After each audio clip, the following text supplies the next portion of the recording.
दो under root 2 metre भुजा वाले एक वर्ग के प्रत्येक कोने पर 2 × 10⁻⁻⁶ कूलाम आवेश रखा है। ये जो वर्ग है, इसकी जो भुजा दी गई है वो 2 √2 मीटर दी गई है, और इसके प्रत्येक कोने पर, तो इसके 4 कोने, चारों कोनों पर जो आवेश रखा है वो 2 × 10⁻⁻⁶ कूलाम का रखा है। तो आवेश Q का मान 2 × 10⁻⁻⁶ कूलाम है, जो वर्ग के प्रत्येक कोने पर रखा हुआ है। क्या इसके कारण केंद्र पर विभव की गणना कीजिए। केंद्र कहां पर होगा? जहां पर वर्ग के दोनों विकर्ण आपस में मिलेंगे वो केंद्र होगा। तो यहां इस वाले बिंदुओं पर हमें विभव की गणना करनी है। तो मान लो बिंदु ये A है, B, ये C और ये D। इन 4 बिंदुओं पर या 4 कोनों पर ये 2 × 10⁻⁻⁶ कूलाम के आवेश स्थित है। अब ये दूरी 2 √2 मीटर है, तो ये भी 2 √2 मीटर हो जाएगी, ये भी हो जाएगी, ये भी हो जाएगी। यहां पर बनने वाला कोण समकोण होगा, है ना। तो ये समकोण त्रिभुज बन गया। ओ डी या ओ बी का मान ज्ञात कर लेते हैं।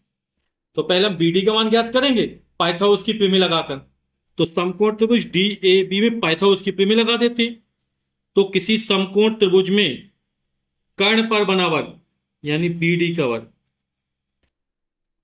शेष 2 भुजाओं पर बने वर्गों के, शेष 2 भुजा हमारी ए डी बची और ए बी बची, के वर्गों के योगफल के बराबर होता है। ये हमारी पाइथागोरस की प्रमेय हो गई। तो ए डी का मान हमारा है 2 √2 मीटर, इसका वर्ग हो जाएगा। ए बी का मान भी 2 √2 मीटर है। 2 का भाग 4, √2 2 हो जाएगा, 4 दूनी 8 हो जाएगा। इस तरह इसका वर्ग करेंगे तो 8 हो जाएगा, 8 8 16। तो जो बी डी के स्क्वायर का मान निकला वो 16 निकला, दोनों पक्षों का वर्गमूल लेने पर। तो बी डी बराबर हो जाएगा 16 का वर्गमूल 4। चूंकि दूरी है तो दूरी का मान हमेशा धनात्मक होता है, तो ये 4 मीटर निकल आया। तो ये बी डी दूरी 4 मीटर निकली। तो ओडी कितना निकल आएगा? जो वर्ग के विकर्ण होते हैं एक दूसरे को समद्विभाजित करते हैं, है ना। तो ये 2 बराबर भागों में विभाजित हैं। और तो कितना हो जाएगा? ये पूरा हो जाएगा ओडी का मान ओबी। ओडी का मान कितना हो जाएगा? ये बीडी का आधा हो जाएगा। तो ओडी बराबर हो जाएगा बीडी बटे 2, यानी 4/2, यानी कि 2 मीटर। और ओडी, ओबी, ओए, ओसी ये सब मान कैसे होंगे? बराबर होंगे। तो बराबर ओए बराबर ओबी बराबर ओसी। चारों कोनों पर आवेश भी समान है, और यहां से केंद्र ओ से जो कोनों की दूरी है वो भी समान, कितनी है? 2 मीटर है। तो बिंदु ए पर स्थित इतने कूलाम आवेश के कारण ओ पर विभव। तो बिंदु ए पर स्थित 2 × 10⁻⁻⁶ कूलाम आवेश के कारण केंद्र ओ पर विभव, तो वी ए। और विभव का सूत्र आप लोग जानते हैं कितना होता है?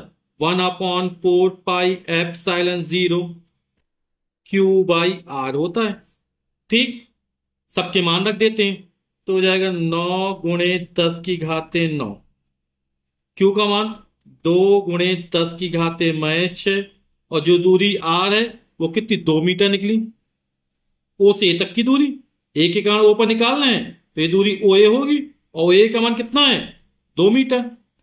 2 से 2 कट जाएगा, तो 9 गुणे, आधार समान है, गुणा है, घाते जोड़ेंगे, 9 में -6 जोड़ेंगे तो बचेगा 3।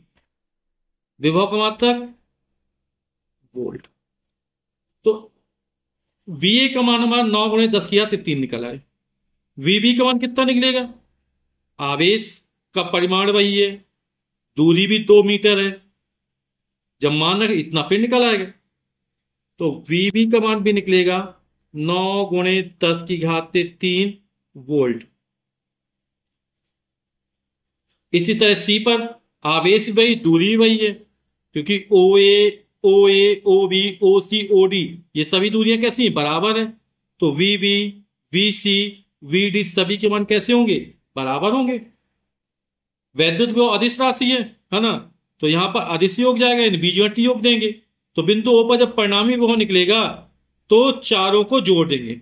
अतः बिंदु ओ पर परिणामी विभव V बराबर हो जाएगा VA plus VB plus VC plus VD।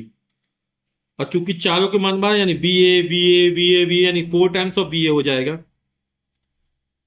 4, और VA का मान कितना है 9 गुणे 10 की घाते 3, या 4 बार आप जोड़ेंगे तो 9 प्लस 9 प्लस 9 प्लस 9 तो भी इतना ही आएगा, 9 चौको 36 गुणे 10 की घाते 3 और विभव का मात्रक वोल्ट। यही हमारा आंसर हो जाएगा।